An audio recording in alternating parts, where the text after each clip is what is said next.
Good morning. Hello, my name is Ralf Friedrichs. I am an author, an addiction recovery coach, a life coach, and a host of this show, the Take Your Life Back Today radio show. You can see a video version of this if you go to channel Take Your Life Back Today show on YouTube.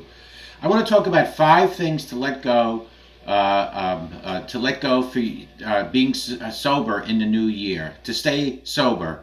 I'm glad it's over, the new year, so the parties are all done. All in all, 2019 was a really positive year for me, but it was also very painful. I've never had so many people reaching out for help with addiction. I mean, tons of people. It has been overwhelming.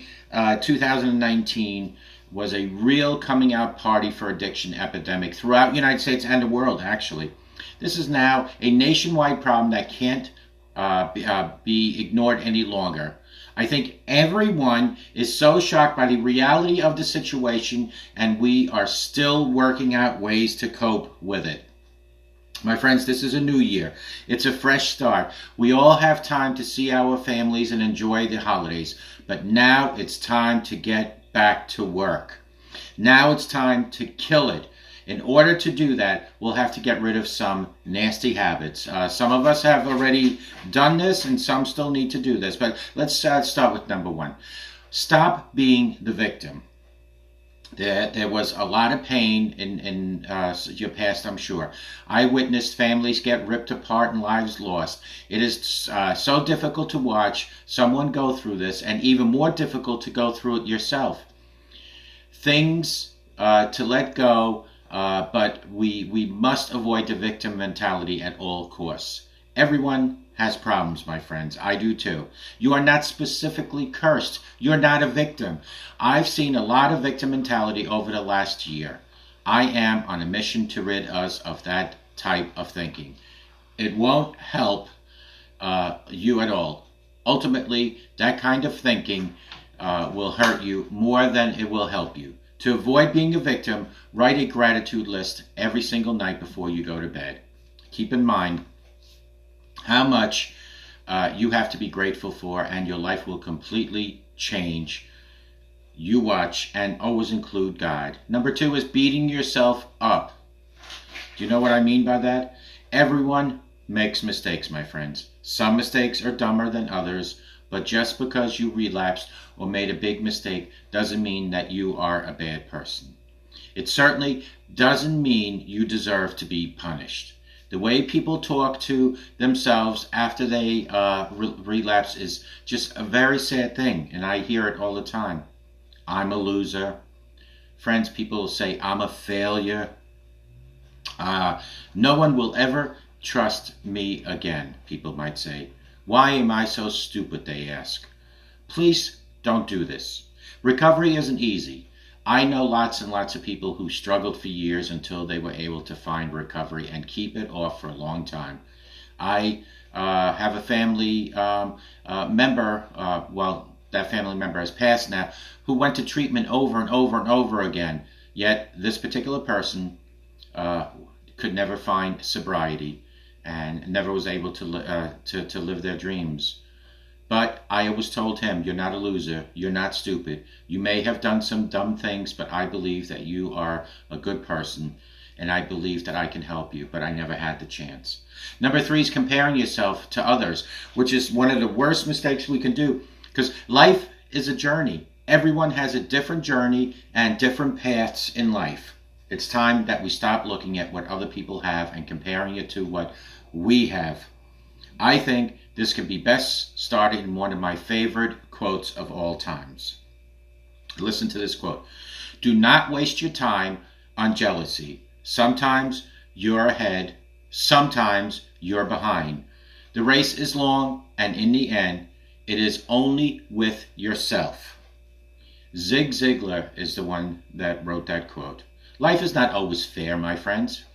Some people have to work much harder than others in life. I know that because I've struggled a lot in my life. Some people were born into different circumstances, and others may have been born into a softer life.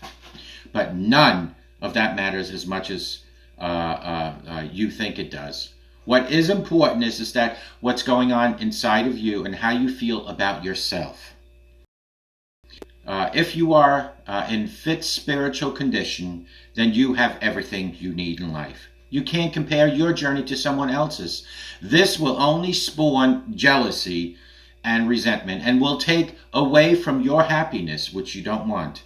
Try your best to enjoy life for what it is. Everyone has good days and everyone has bad days. Enjoy the ones that are good and make the best out of the ones that are.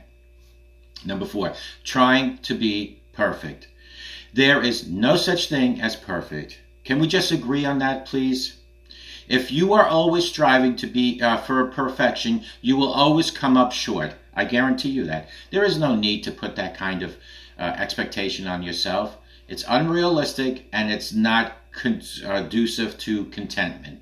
Stop trying to be perfect. Instead, try to earn the feeling of comfort you get when you know that you did everything at your best ability. When you go to bed at night, do an inventory of your day. Do an inventory of yourself. Did you give it all you could ask yourself? Do you feel like you let yourself down at all? And if so, how can you make that a better tomorrow and not maybe do those things? Learning daily lessons and striving for progress is the name of the game in life. Don't torment yourself in this new year by trying to accomplish this impossible goal. And last but not least is number 5, waiting until the right moment. There is never a right moment for big changes in life. There never is. Getting sober, getting married, starting a new business, the right moment is right now. This year, let's stop finding reasons not to do something and let's start getting to work.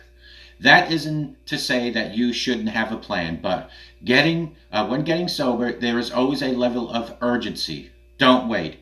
Don't dwell on details. Just get to work.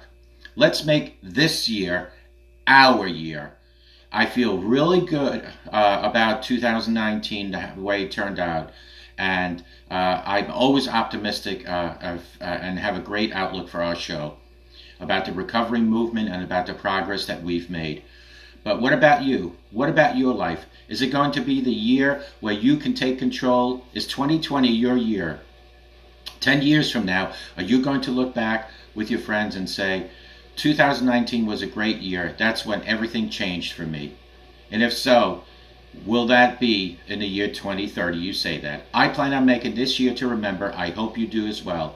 How do you feel about this new year, 2020? Do me a favor and email me at takeyourlifebacktodayShow@gmail.com. How are you going to quit those bad habits? How are you going to make those big changes? Let me know. Call me at 844-405-HELP. Let's hear it. We will do it. We will do it together as a family, as children of God. Again, call me at 844-405-HELP. Together we can help each other take our lives back. Be good to yourselves and always be good to each other. A simple smile to a total stranger can change that stranger's life, and it can change your life. Remember, everything and anything is possible through the power of Christ. Include God in your sobriety and include God in your daily activity, and you will see that God will truly bless you each and every day. May God bless you, and we'll talk